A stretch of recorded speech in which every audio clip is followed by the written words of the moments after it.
मुसलमानों को भी नहीं पता ये सच। पूरी दुनिया में अपनी पकड़ बना चुके इस्लाम धर्म के बारे में आप सभी जानते होंगे, लेकिन क्या आपको इस धर्म का असली सच पता है? क्या आपको ये मालूम है इस्लाम धर्म में की जाने वाली चीजें आखिर क्यों होती है? क्यों इस्लाम धर्म में लोगों को जलाया नहीं जाता बल्कि दफनाया जाता है? क्यों इस्लाम धर्म के लोग अधिकतर मांस खाते हैं? आज की हमारी वीडियो में आपके सभी सवालों के जवाब मौजूद है, जहां हम आपको इस्लाम धर्म की उस सच्चाई से रूबरू करवाने वाले हैं जिसे जानकर आपके होश उड़ जाएंगे। यहाँ तक कि बहुत से मुसलमान भी इसके पीछे का सच नहीं जानते होंगे। दोस्तों, हम अपनी वीडियो में जो भी बताएंगे वो सारी बातें तर्कपूर्ण होंगी, इसलिए कुछ भी कहने या सोचने से पहले वीडियो को पूरा देखना जरूर। दोस्तों, इस्लाम धर्म का सच जानने के लिए सबसे पहले आपको रामायण के बारे में पता होना चाहिए कि रामायण में सभी राक्षसों का वध किया गया था, लेकिन सिर्फ शूर्पणखा का वध नहीं किया गया था। उसके नाक और कान काटकर उसे छोड़ दिया गया था, जिसके बाद शूर्पणखा अपना चेहरा कपड़े से छुपाकर रहती है। रावण की मृत्यु के बाद शूर्पणखा अपने पति के साथ शुक्राचार्य के पास गई और जंगल में उन्हीं के आश्रम में रहने लगी। राक्षसों का वंश खत्म ना हो, इसीलिए शुक्राचार्य ने शिव जी की आराधना की और शिव जी प्रकट हुए। शिव जी ने अपना स्वरूप शिवलिंग शुक्राचार्य को देकर कहा कि जिस दिन कोई हिंदू इस शिवलिंग पर गंगा जल चढ़ा देगा, उस दिन राक्षसों का नाश हो जाएगा। तब तक के लिए जो राक्षसों का वंश है वो इसी तरह चलता रहेगा। अब शुक्राचार्य चाहते थे कि कोई भी उस शिवलिंग तक ना पहुँचे और राक्षसों का वंश कभी खत्म न हो, इसलिए शुक्राचार्य ने डर की वजह से शिवलिंग को हिंदुओं से दूर रेगिस्तान में स्थापित कर दिया, जो आज अरब के मक्का मदीना में स्थित है। और इसलिए लोगों द्वारा कहा जाता है कि मक्का मदीना में एक शिवलिंग है जिस पर गंगा जल चढ़ाने पर पृथ्वी की पूरी काया पलट हो जाएगी। हालांकि सालों से कई सारे एक्सपर्ट इस बात से इनकार भी करते हैं, लेकिन अगर पौराणिक कथाओं की माने तो ये वही शिवलिंग है जिसे शुक्राचार्य ने हिंदुओं से बचाए रखने के लिए रेगिस्तान में छुपाया था। और इसी वजह से कोई भी हिंदू मक्का मदीना के अंदर प्रवेश नहीं कर सकता, क्योंकि अगर किसी हिंदू ने अंदर मौजूद शिवलिंग पर गंगा जल डाल दिया तो शूर्पणखा के वंशजों का विनाश हो जाएगा। शूर्पणखा जो आज उस समय अपना चेहरा ढककर रखती थी, वो परंपरा उसके वंशजों ने पूरी तरह निभाई।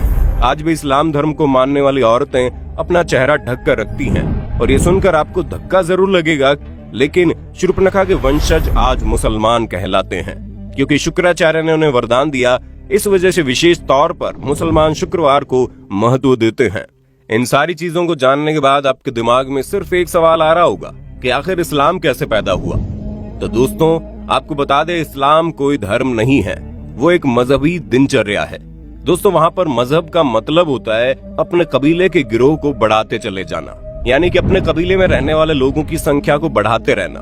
दोस्तों, ये तो हम सभी जानते हैं कि इस्लाम धर्म की स्थापना करने वाले मोहम्मद अरब के वासी थे, और अरब के देशों में सिर्फ और सिर्फ रेगिस्तान पाए जाते हैं। वहाँ जंगल तो छोड़िए, हरियाली भी नहीं होती, लेकिन वहाँ पर मुश्किल से इक्का दुक्का ही पेड़ पौधे नजर आते हैं।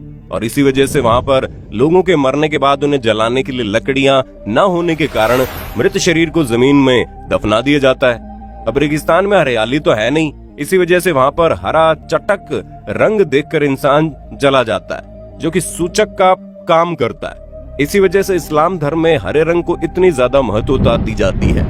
अरब देशों में पड़ने वाली गर्मी किसी की भी हालत खराब कर सकती है।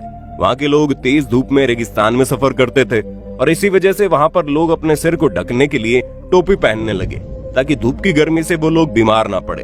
और ये प्रथा आज भी चली आ रही है, जहाँ पर अरब के देशों में देखेंगे कैसे लोग अपने सिर पर कपड़ा बांध कर रखते हैं, ताकि धूप की गर्मी उन्हें नुकसान ना पहुँचा पाए।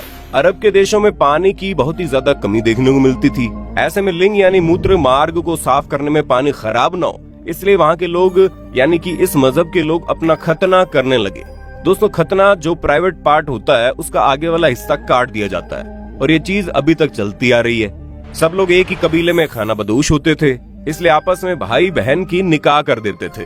उन्हें शादी करने के लिए कहीं दूर रिश्ता ढूंढने की जरूरत नहीं होती थी, पर हाँ, वो लोग शादी करने से पहले इस बात का जरूर ध्यान देते थे कि जिसके साथ वो शादी कर रहे हैं वो उसका सगा भाई या बहन ना हो। अगर कोई चाचा या मामा वगैरह का लड़का या लड़की है तो उसके साथ ये लोग आराम से शादी कर देते थे। बस शर्त ये होती थी कि जिस शख्स से इस्लाम धर्म में शादी होती थी उसका जन्म आपकी माँ की कोख से न हुआ हो। अब अगर बात की जाए खान पान की, ये तो आप जानते ही हैं कि अरब के देशों में रेगिस्तान के अलावा आपको और कुछ देखने को नहीं मिलेगा। वहाँ खेती बाड़ी करना या फिर फलों को उगाकर खाना असंभव था। इसी वजह से वहाँ के लोग जानवरों को मारकर अपना भोजन बनाते थे और वही परंपरा आज तक चली आ रही है। भले ही आज हर जगह गेहूं, चावल, फल फ्रूट पहुंच सकते हैं, लेकिन फिर भी इस्लाम धर्म के ज्यादातर लोग पुराने समय की तरह ही जानवरों को मारकर खाना पसंद करते हैं। हालांकि पहले के समय में लोगों को ये पता था कि किसी भी जीव को मारना अच्छी बात नहीं होती, इसलिए वो अपनी भूख मिटाने के लिए जिस किसी भी जानवर को मारते थे उसे कुर्बानी का नाम दे देते थे। और जब जानवर की कुर्बानी की जाती थी तो उस वक्त अल्लाह को याद कर लिया जाता था, ताकि जानवर की मौत का जो पाप है वो उनके सिर पर ना चढ़े। ये चीज धीरे धीरे बढ़ती गई और एक प्रथा में बदल गई, और अब तो इसे दुनिया भर में त्योहार की तरह मनाते हैं, जहाँ जानवरों की कुर्बानी करके लोग उसे खाते हैं। वैसे आज लोग इन सारी चीजों के बारे में नहीं सोचते और किसी भी जानवर को खाने में बिल्कुल भी संकोच नहीं करते। अब ये बात तो आप अच्छे से जानते हैं कि रेगिस्तानी इलाके में मूर्ति वगैरह को बनाने के लिए मिट्टी नहीं मिलती, इसलिए जिसकी वजह से इन्होंने मूर्ति पूजा को अपने कबीले से यानी अपने मजहब से खारिज कर दिया। कबीले को एक जगह से दूसरी जगह लगातार आना जाना रहता है, इसलिए वो लोग कम बर्तन रखते थे और एक ही थाली में 4-5 लोग बैठकर खा लेते थे। मुसलमानों के कबीलों की संख्या को अधिक से अधिक बढ़ाया जा सके, इसलिए कबीले में एक आदमी को 4 शादियां करने की इजाजत थी।